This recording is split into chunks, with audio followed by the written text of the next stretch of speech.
Salut YouTube, bienvenue sur Manga Club. Aujourd'hui on se retrouve avec un nouveau fond, tout simplement parce que voilà, je suis une très grande lectrice et au bout d'un moment je n'ai plus de place. Donc j'ai fait l'acquisition de ces deux petits meubles qui sont du coup, petite information technique, les Knebi de Ikea. Donc de base ce sont censés être des CD Tech, mais moi du coup je les ai transformés plutôt en Manga Tech parce que le meuble Billy là que tout... Ah, le problème moi des Billy c'est que je peux pas les utiliser parce qu'elles sont beaucoup trop profondes et j'ai pas assez de place dans mon appartement pour pouvoir les mettre. Donc à la place je me suis tournée vers cette alternative et du coup j'ai décidé d'y ranger une bonne partie de mes séries courtes finies. Donc aujourd'hui je vais vous présenter tout ça. Alors, je ne vous montrerai juste pas la toute première étagère parce que tout simplement ça fera l'objet d'une vidéo à part. Je vais vous parler d'un catalogue d'une maison d'édition dont j'ai acquis beaucoup de titres et je vais vous parler de mon ressenti plus en détail dans une autre vidéo. Mais du coup, on commence tout de suite le reste de la vidéo. Alors, tout d'abord, ici, j'ai les 5 tomes du Château solitaire dans le miroir, qui est une série du coup terminée en 5 tomes. C'est sorti chez Nobinobi. Il y a également un light novel et un film qui a été tourné.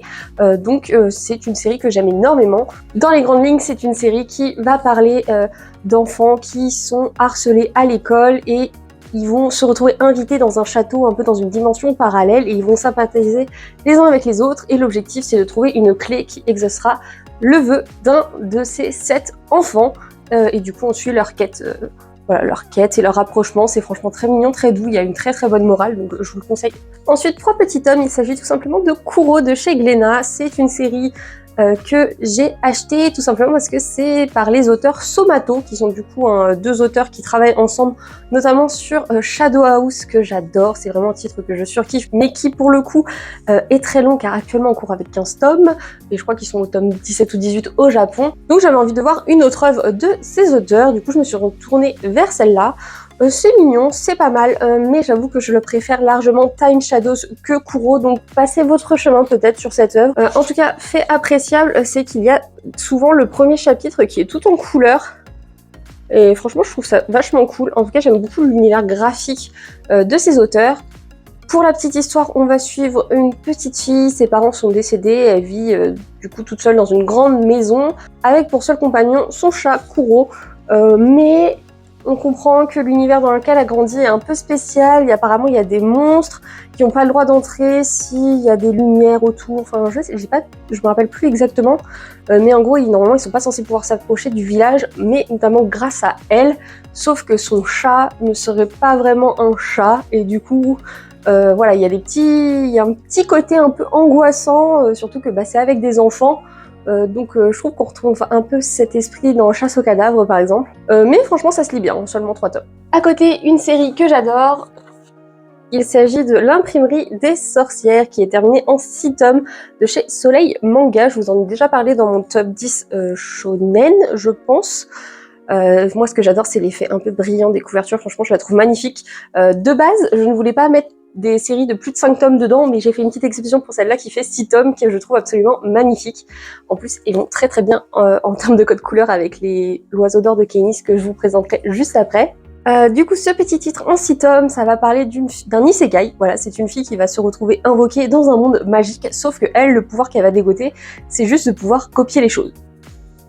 C'est pas franchement très utile, et elle était passionnée de livres dans notre monde normal, du coup elle décide de travailler pour des grimoires, et elle espère, en devenant la plaque tournante de tous les grimoires, réussir à mettre la main sur une formule qui lui permettrait de rentrer chez elle, tout simplement.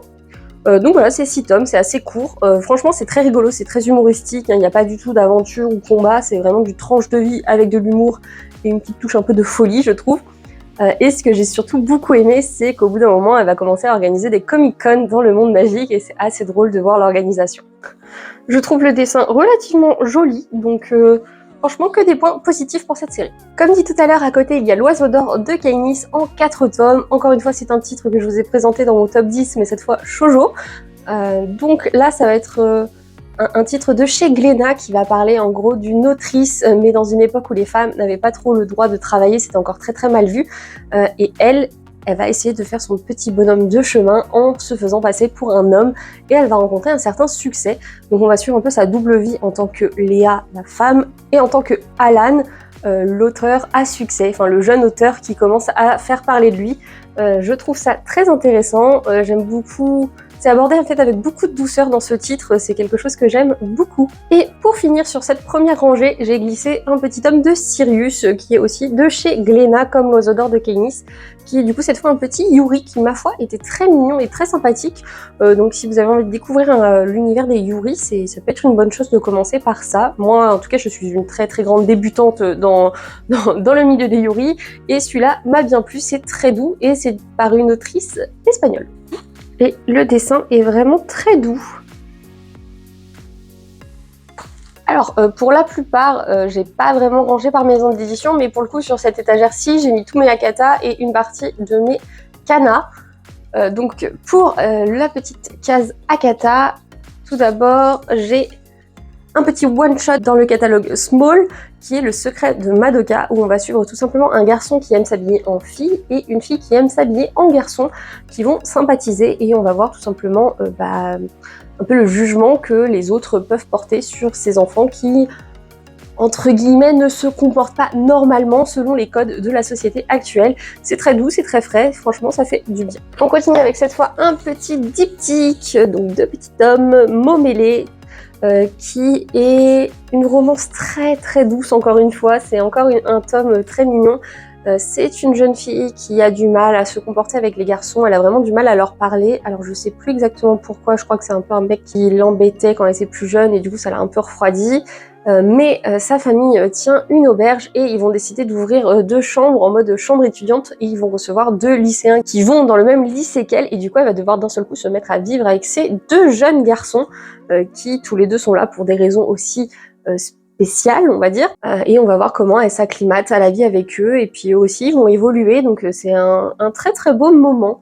Juste à côté, un très gros coup de cœur qui est Iraes, la fin du voyage, encore une fois. Je vous en ai parlé dans ma vidéo top 10 shonen ou shoujo, je sais plus.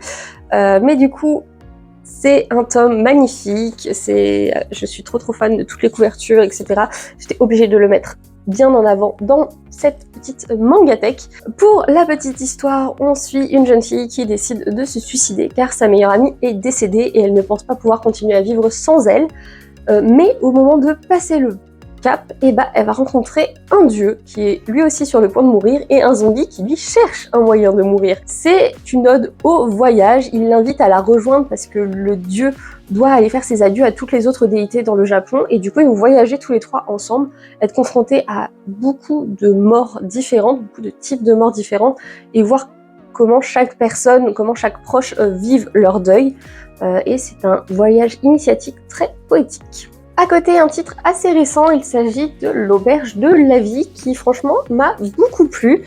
Alors il y a un petit tome 1 et un énorme tome 2, mais en tout cas la lecture était très très cool. Je vous renvoie à mon bilan lecture que j'ai tourné, ou que je n'ai pas encore tourné, je ne sais pas, mais en tout cas ça saurait tarder.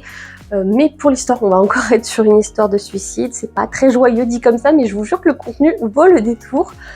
On suit une auberge installée à côté d'un précipice où les gens ont tendance à s'y rendre pour mettre fin à leur vie. Et cette auberge, du coup, reçoit souvent les gens qui sont sur le point d'aller à ce cap. Et du coup, encore une fois, on va suivre les histoires de ces clients qui ont une vie parfois pas facile, et on les explique en gros qu'est-ce qui les pousse à venir ici. Et dans le deuxième tome, on va plus suivre l'histoire des gens qui tiennent l'auberge, comment ils en sont arrivés là également. C'est très beau, c'est très sympa, moi c'est exactement le tranche de vie que j'adore, donc encore une fois je vous le conseille. Et pour terminer, chez Akata, dans cette petite mangatech, le petit one-shot Quand la nuit tombe, qui a fait parler beaucoup de lui quand il est sorti. Je crois que ça fait 1 an, ou peut-être moins, je suis pas certaine.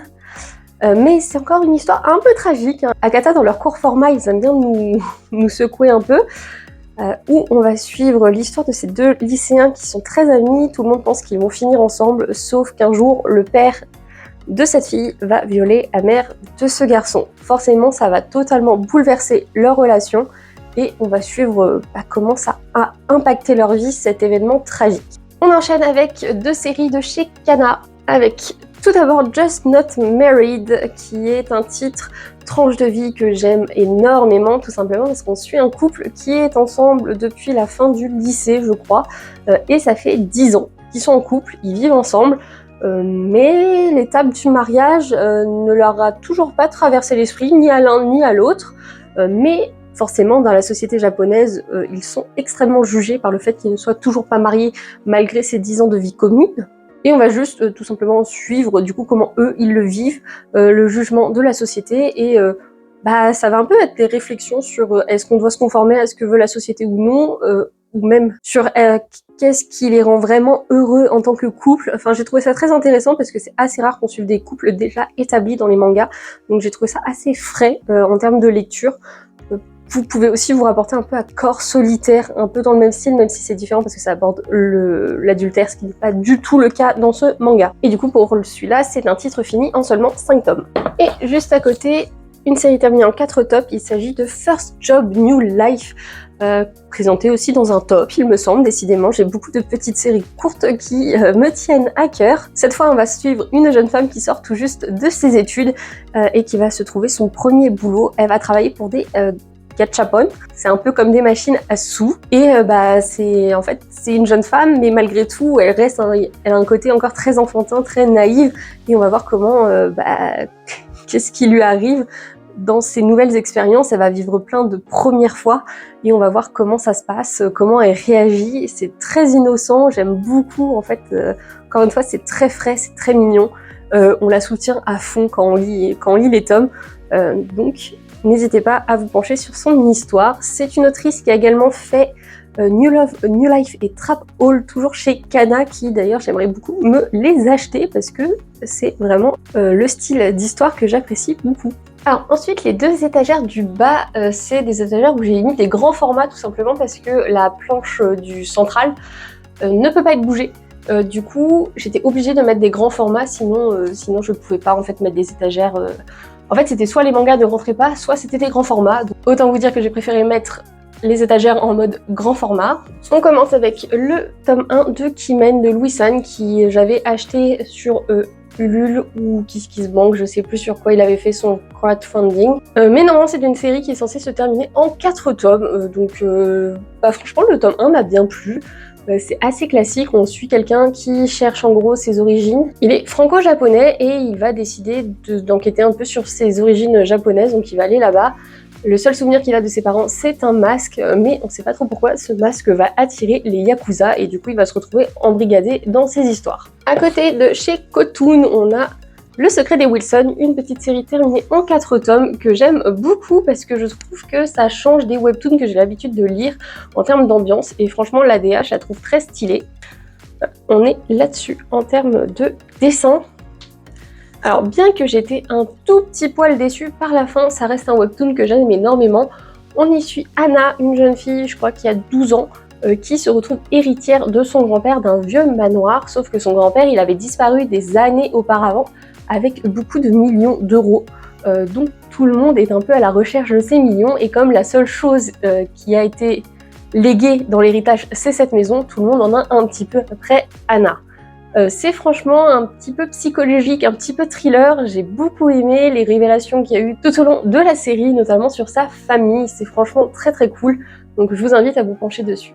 Une série terminée en 4 tomes, il s'agit de Nous, il ne restera que des cendres, on est encore un peu dans cette ambiance enquête. C'est un jeune homme qui a perdu toute sa famille lors d'un soir assez mystérieux, il ne sait pas trop pourquoi ou qu'est-ce qui s'est passé, mais il décide en tout cas de se venger, il est pris un peu sous l'aile de quelqu'un qui gère un peu la pègre, etc. Et il va décider de faire ses missions grimées en femme pour aider à trouver des réponses à ces questions. Et franchement, en 4 tomes, ça fait très bien le taf. C'est pas non plus un truc qui casse 3 pattes à un canard, mais j'ai bien aimé cette lecture. Sans prise de tête et pourtant avec des beaux moments d'action et de révélation. Je trouve le format et le dessin vraiment stylés. À côté, on change totalement d'univers avec de la douceur, avec Le Goût des fraises terminé en 4 tomes. D'ailleurs, le 4e tome est sorti au mois d'octobre, donc c'est une série quand même très récente. On y suit une jeune fille qui est en train de faire ses études, qui va se retrouvait à aider son grand-père dans sa plantation de fraises, tout simplement à cause de problèmes de santé. Elle va se retrouver à travailler avec ce Tom un peu plus mature, parce que je crois qu'il y a 10 ans d'écart entre les deux. Et il y a tout de suite y avoir une attirance entre les deux, c'est flagrant. Le problème, c'est que l'un et l'autre, ça leur pose problème ces 10 ans d'écart, parce qu'elle est persuadée qu'elle sera toujours vue comme une gamine, et lui se trouve beaucoup trop vieux pour intéresser une petite jeunette comme elle. Donc il y a quelques petits quiproquos, mais au final c'est une histoire en seulement 4 tomes, donc ça avance relativement vite. On a des petits persos secondaires qui manquent peut-être un peu de développement, mais c'est pas surprenant vu la longueur de la série. Mais si vous voulez un petit comfort zone, un petit doudou tout mignon, tournez-vous vers cette petite série. Toujours en 4 tomes, cette fois on a Romantic Killer édité chez Soleil Manga. C'est un manga qui me fait taper des barres. De base je l'ai connu par l'anime qui est d'ailleurs sur Netflix si vous avez envie d'aller le voir, c'est seulement 12 épisodes, c'est très rapide également. Mais on y suit Anzu qui invoque un peu malgré elle une petite créature qui lui dit « Écoute, c'est à cause de toi si le taux de natalité ne grandit pas au Japon parce que tu es omnibulé par tes passions qui sont son chat, le chocolat et les jeux vidéo. Donc pour régler le problème, je vais t'enlever ces 3 passions et tu seras obligé de t'intéresser à l'amour et aux garçons. » Et suite à ça, elle va se retrouver dans plein de situations un peu rocambolesques avec le beau gosse de son lycée, avec son ami d'enfance qui est aussi devenu un ultra beau gosse, et également un petit richou qui la maltraite un peu, mais qui elle se laisse pas faire. C'est très drôle, c'est surtout humoristique plus qu'autre chose, donc si vous voulez vous taper des barres, tournez-vous vers cette petite comédie romantique. Les dessins sont un peu spéciaux, mais en tout cas ce qui me plaît c'est vraiment son côté anti-héroïne, anti-amour qui est très frais, très drôle.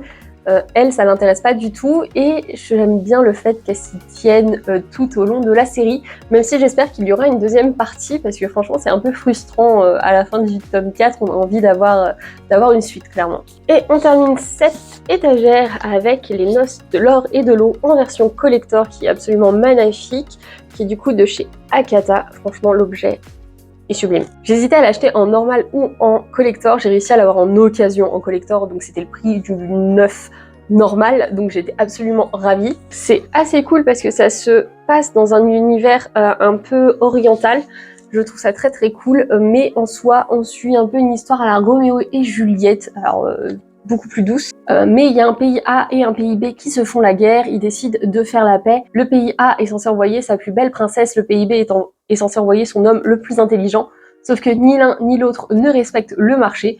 Heureusement pour ces deux pays, 2 jeunes gens vont se rencontrer et vont améliorer la situation. C'est très mignon, c'est très frais.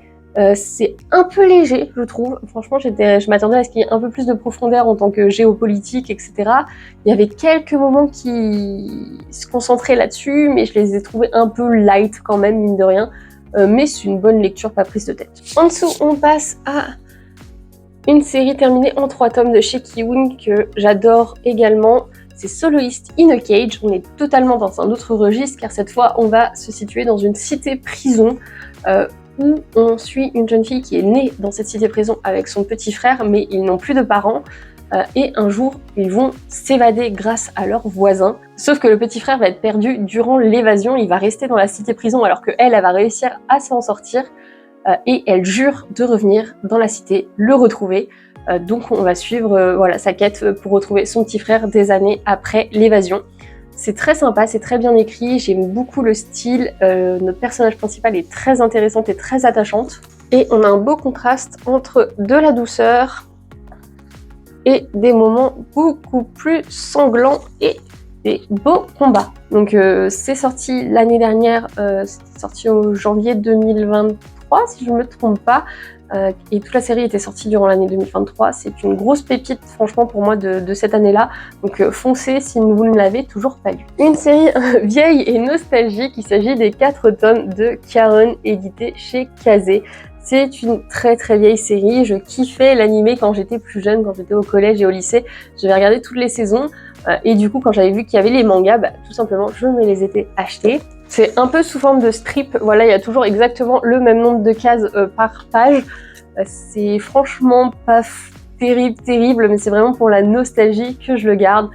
Pour la petite histoire, c'est du coup juste des filles qui sont au lycée, passionnées de musique, qui vont former un groupe et on va suivre un peu toutes leurs aventures. C'est très mignon. mais vraiment pas indispensable à une mangatech. Moi je le garde, comme je l'ai dit, pour le côté nostalgie et surtout parce que j'ai galéré à trouver le tome 4 qui est absolument introuvable ou alors à des prix exorbitants. Donc c'est une série un peu recherchée et en plus il y a la nostalgie, donc je suis contente de les avoir dans cette mangatech. Un one-shot absolument génial de chez Glénat, il s'agit des âmes enflammées. Regardez-moi la beauté de cette couverture. Pour le coup c'est un recueil d'histoires courtes avec comme fil conducteur les âmes, c'est le titre, hein, c'est les âmes enflammées. C'est un personnage qui est là pour essayer d'aider les gens à enflammer leurs âmes. Voilà, c'est des gens qui se retrouvent un peu dans un train-train quotidien, qui ont plus grand-chose qui les font vibrer. Et cet esprit un peu est là pour les aider, pour se rendre compte que ce qu'ils vivent, c'est pas normal, qu'ils pourraient être plus épanouis. Et franchement, c'est super agréable de voir des gens un peu se remuer pour avoir la vie dont ils rêvent. C'est très beau, c'est très poétique. J'ai adoré ce one-shot. Le trait est un peu simplet, mais ça va très bien avec le type d'œuvre que c'est. À côté, nous avons les deux petits tomes de Magica, qui sont des objets absolument sublimes de chez Mégane. Encore une fois, on se retrouve dans un univers très très poétique. L'intégrale est en couleur. Et pour le coup, on y suit aussi un recueil d'histoires courtes, avec, en fait, c'est surtout des histoires de morale, je trouve, sur la société.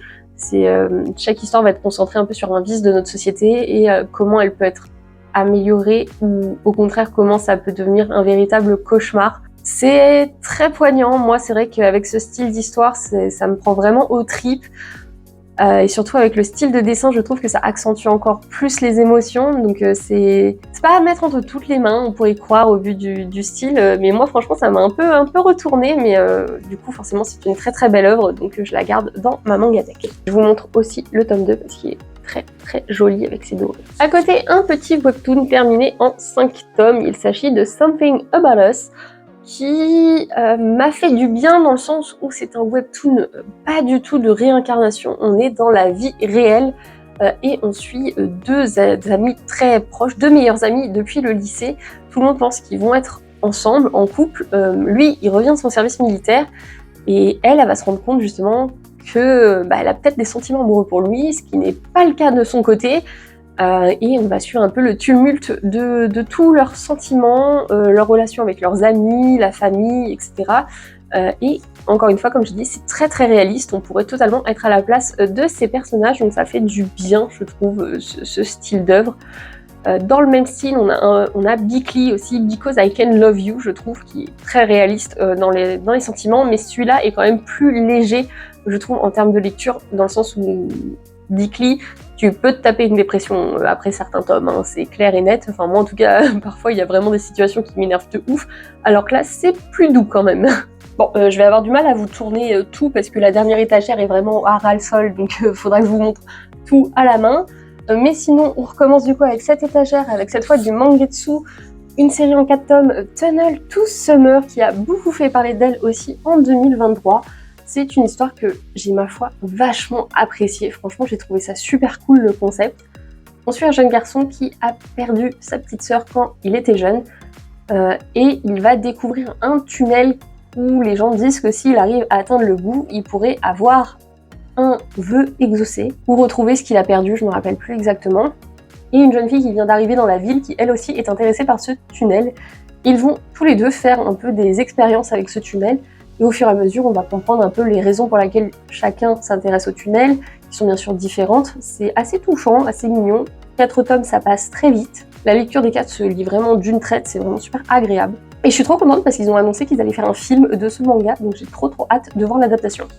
Et en termes de dessin, on est là-dessus. Un grand classique à côté, Your Name. Your Name, j'ai tellement adoré le film que je me suis acheté toutes les adaptations, c'est-à-dire que j'ai le roman, j'ai également le manga. Je sais qu'il y a une deuxième version du manga, mais celle-là me convient tout à fait. Et j'adore ce film. Je pense que vous le connaissez aussi, c'est vraiment absolument incroyable. Depuis, ça me fait m'intéresser à toutes les œuvres de Makoto Shinkai. Pour l'instant, Your Name reste mon préféré, mais c'est vrai que j'aime beaucoup son univers et il faudrait que je me procure les autres mangas, comme par exemple Suzume. On change totalement de registre à côté avec Another, qui est une série terminée en 4 tomes. On est un peu sur de l'horreur, un peu sur du glauque. Pour la saison d'octobre-novembre, c'est parfait ce style de lecture. On suit un garçon qui retourne dans son village natal alors qu'il avait vécu à la ville pendant longtemps et là il retourne à la campagne et il est étonné car lors de son premier jour de cours il se rend compte que tout le monde ignore une personne de sa classe qui est cette jeune fille avec le bandeau et on lui explique qu'il y a une raison pour laquelle ils font comme si elle n'existait pas, c'est parce qu'ils sont dans une classe maudite où ils sont au courant qu'il y a un élève en trop et que cet élève en trop serait décédé, mais suite à une manipulation un peu psychologique, les gens ne se rappellent pas qu'elle est morte. Et le problème, c'est que si ils ne font pas comme si une de ces personnes était morte dans la classe, eh bien, il commence à se passer des événements très étranges, sauf que lui, il va dire c'est quoi ces ploucs qui pensent à des coutumes locales comme ça, ils sont complètement tarés, et il va parler à la fille, et vous vous en doutez, il va commencer à se passer des choses très étranges. C'est super intéressant, ce que j'ai kiffé en fait, c'est surtout que je n'ai pas du tout vu la fin venir. Je prends un plaisir de dingue à chaque fois à me relire cette petite série à peu près à la période d'Halloween. Moi qui suis pas du tout dans l'horreur, c'est pas gore non plus, même s'il se passe un peu parfois des trucs un peu dégueulasses, mais ça reste, je trouve, pas choquant, donc ça je kiffe. On retourne chez Kana avec cette fois Dark Grimoire, donc rien à voir avec les titres de Kana que je vous ai présentés plus tôt dans la vidéo. C'est une série que j'ai adorée. Franchement, il m'aurait proposé un format plus long pour cette série, ça ne m'aurait absolument pas dérangé. J'ai kiffé l'univers. Le dessin est plutôt joli, même si c'est pas non plus, voilà, ça casse pas trois pattes à un canard. Mais on est dans une école un peu de magie. Et un jour, un jeune homme va rentrer dans sa chambre et il va trouver un grimoire interdit sur son livre. Et il faut savoir que si on est en possession de ce grimoire, on peut totalement être mis à prison à vie. Et lui, il comprend pas pourquoi il se retrouve en possession de ce grimoire, donc il va enquêter pour savoir qui a essayé de lui refiler ce truc maudit. Sauf que lors d'une sortie scolaire, il va être obligé de se servir de ce grimoire parce qu'il y a un événement qui va se passer. Et de là, ça va créer toute une suite d'événements. Le garçon pour qui il a dû servir du grimoire, du coup, se retrouve également complice, mais il ne veut pas le dénoncer parce que il est un peu sauvé, et du coup on va être pris dans ces engrenages. C'est assez mystérieux, il y a le petit côté enquête, il y a le côté magie, je sais pas, ça m'a trop plu. Moi j'aime bien comment ça finit, il y a plein de gens qui m'ont dit ouais, qu'ils trouvaient l'histoire pas folle, mais moi je sais pas, j'ai été totalement happée, donc cette série c'est sûr qu'elle restera dans ma mangatech. Un titre de chez Komiku, on va rester un peu dans le sordide avec Devin Inside. On y suit un jeune garçon qui est détective amateur, qui a réussi à aider la police à mettre en cage un tueur en série vraiment très sordide, sauf qu'il va s'échapper et son but va être de se venger de ce jeune garçon. C'est une série terminée en 3 tomes, donc c'est très haletant, ça va très rapidement, surtout le 3e tome, tu découvres plein de trucs, c'est une dinguerie. J'ai kiffé l'ambiance très psychologique qu'il y a dans ce titre, je le trouve très sympa, il y a des choses auxquelles je ne m'attendais pas.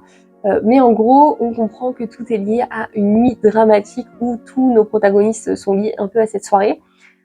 Et c'est tellement satisfaisant en fait le moment où il y a toutes les pièces du puzzle qui se rassemblent que je surkiffe ce titre.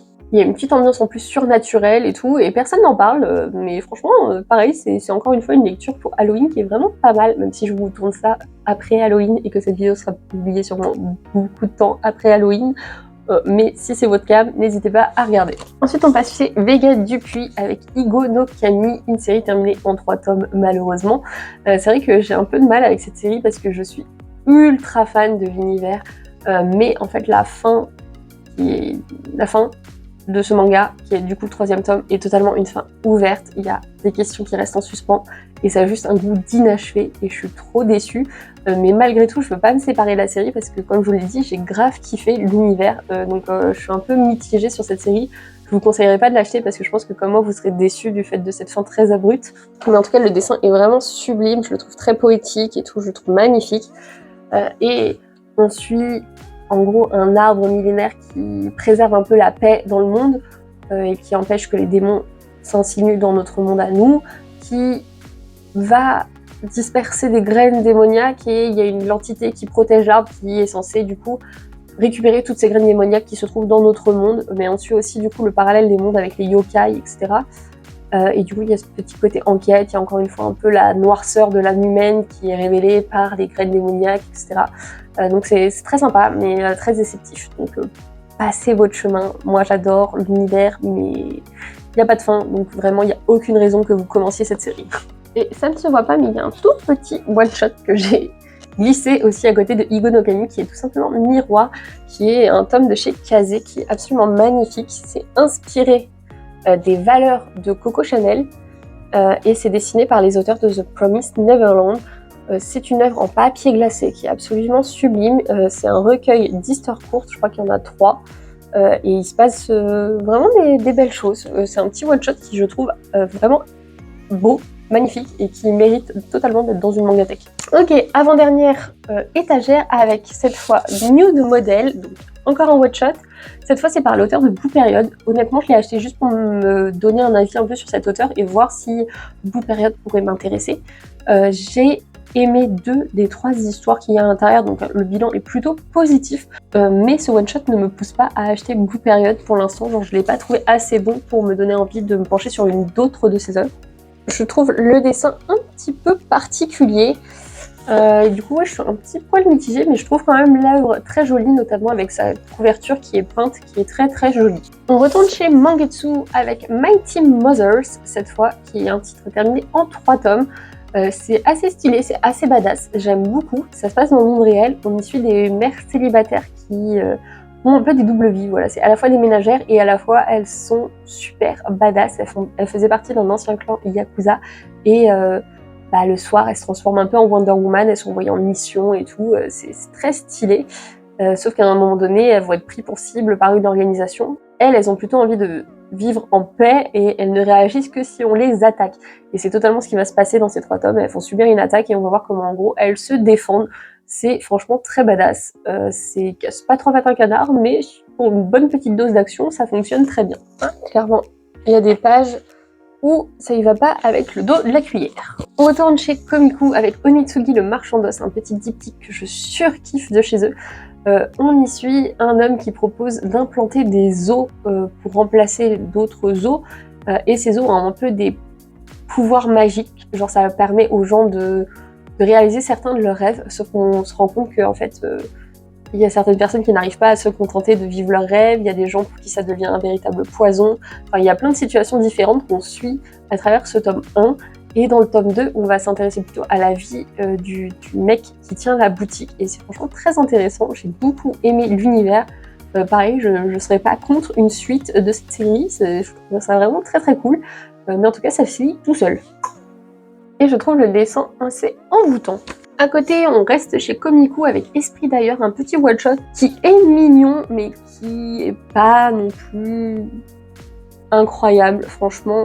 Je le garde parce que j'ai bien aimé les histoires qui sont à l'intérieur, mais ça casse vraiment pas 3 pattes à un canard, je vous conseille pas forcément de l'acquérir. On a un dessin extrêmement simple.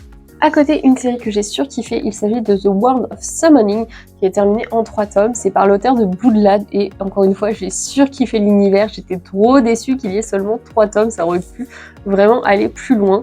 Mais en gros, on est sur ce jeune garçon qui va rejoindre une école un peu d'exorcisme. Enfin, c'est des gens qui sont là pour combattre parce que en gros, il y a une sorte de multivers qui s'est créé en fait dans notre monde à nous. Il y a des portails qui s'ouvrent sur d'autres univers et du coup, il y a des bestioles qui arrivent chez nous et du coup, ils sont censés... il y a une sorte d'unité d'élite qui les combattent et lui, il va rejoindre cette école pour devenir un invocateur, comme ils appellent. Mais lui, sa particularité, c'est qu'en fait, il a grandi avec toutes les autres races qui sont arrivées sur Terre, malgré elles, et qui sont considérées non dangereuses, donc ils vivent dans un endroit qui est dédié à eux, mais ils sont considérés comme, en gros, étant des sous-êtres, vu qu'ils ne sont pas humains. Et lui, il a sympathisé avec eux, donc il a de l'empathie pour ces extraterrestres qui arrivent chez nous, qui arrivent chez nous contre leur gré. Et on va suivre en fait sa vision du monde qui est totalement différente des autres personnes de cette école et on va voir comment en fait elles sont confrontées l'une à l'autre. C'est très intéressant, ça se lit tout seul, c'est vraiment super cool. Franchement, penchez-vous sur ce titre, il mérite d'être plus connu. Une autre série coup de cœur, il s'agit de Meurtre dans le Décagone, terminé en 5 tomes de chez Pika. Si vous êtes fan des enquêtes, surtout en huis clos, vous allez adorer. Moi, j'ai trop kiffé. Je sais qu'il y a certaines personnes qui m'ont dit qu'ils avaient vu le dénouement arriver de loin. Moi, c'est pas mon cas, donc j'ai kiffé ma lecture. Le dessin est vraiment super joli. Je trouve qu'il colle bien l'histoire. En gros, on y suit un club d'étudiants à l'université qui, pour les vacances, décide d'aller en gros enquêter sur un meurtre qui est considéré comme élucidé par la police, parce que eux, ils font partie d'un club de fans de lecture policière. Ils ont tous des surnoms liés du coup aux auteurs les plus célèbres, style Agatha Christie, Edgar Allan Poe, etc. Sauf que leurs vacances sur cette île où il y a eu un double meurtre ou triple meurtre, je crois même, et le meurtrier présumé s'est échappé. Eux, ils y croient pas à cette théorie et du coup ils partent enquêter, sauf que ça va pas du tout se passer comme prévu et il va commencer à y avoir des meurtres dans leur petit groupe, sauf qu'ils sont isolés de toute aide extérieure. Du coup, ils comprennent que c'est l'un des leurs qui commettent les meurtres et du coup, vous vous en doutez, on va partir sur une grosse enquête pour savoir qui est le meurtrier. Mais le twist qui m'a vraiment plu, c'est qu'il y a en parallèle, sur la terre ferme, on va dire, il y a une fille qui était dans leur club mais qui a démissionné, qui se retrouve avec un message très mystérieux qui va enquêter en parallèle, du coup, sur une autre enquête auquel tous auraient été mêlés par le passé. C'est très intéressant, j'ai beaucoup aimé cette dualité. J'ai pas vu venir la fin non plus et j'ai trouvé ça pas trop tiré par les cheveux parce que c'est vrai que parfois les explications dans ce style d'œuvre, tu te dis ouais, c'est totalement déconnant. Et pour le coup, ça, je l'ai trouvé plutôt pas mal réussi. Donc franchement, si vous aimez les polars, tournez-vous vers ça. Ensuite, Je veux manger ton pancréas chez Pika Édition, terminé en 2 tomes. C'est une histoire qui est aussi un film de base qui m'a totalement bouleversée. J'ai pleuré toutes les larmes de mon corps, je n'y attendais pas. Mais on suit un lycéen qui se rend à l'hôpital pour faire une batterie de tests. Et là, il tombe sur le journal d'une de ses camarades de classe qui a une maladie incurable et elle sait qu'elle va bientôt mourir, sauf qu'elle préfère garder ça pour elle pour éviter d'inquiéter les gens à l'école et pour qu'elle évite de devenir une victime. Mais au final, elle est très contente que quelqu'un maintenant soit au courant de son secret car elle peut enfin se défouler et dire tout ce qu'elle pense.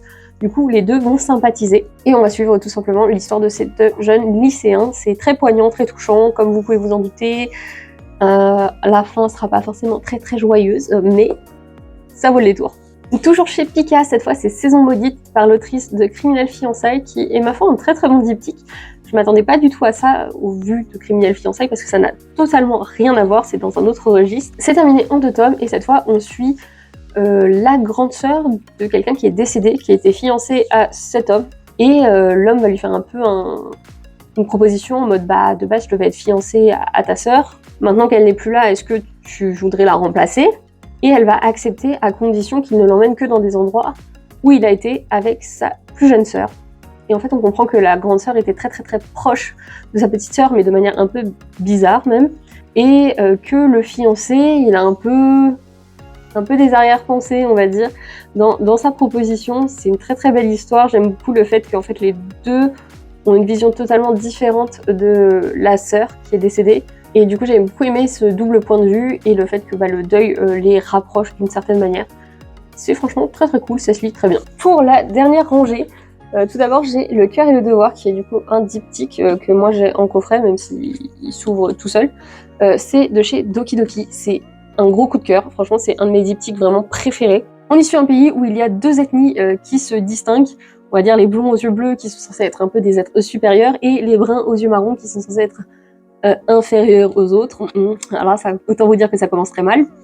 Et lui, il est déjà fiancé à quelqu'un de blond aux yeux bleus, donc de sa propre ethnie, mais il reçoit énormément de pression pour qu'il prenne une deuxième épouse et que cette deuxième épouse vienne de cette autre ethnie pour apaiser justement les tensions.